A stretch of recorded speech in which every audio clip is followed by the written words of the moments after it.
баладан кейінгі шеберім, жан әке жан жүрегім.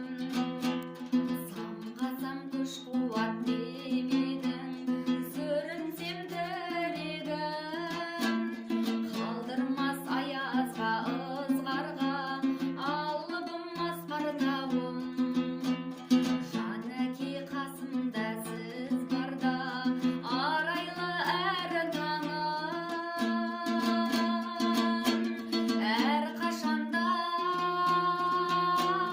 биік көретін мен басқадан. Менің әкем ең жақсы адам. Қасиет киімнің шыңына арнадым алғыс тағзым.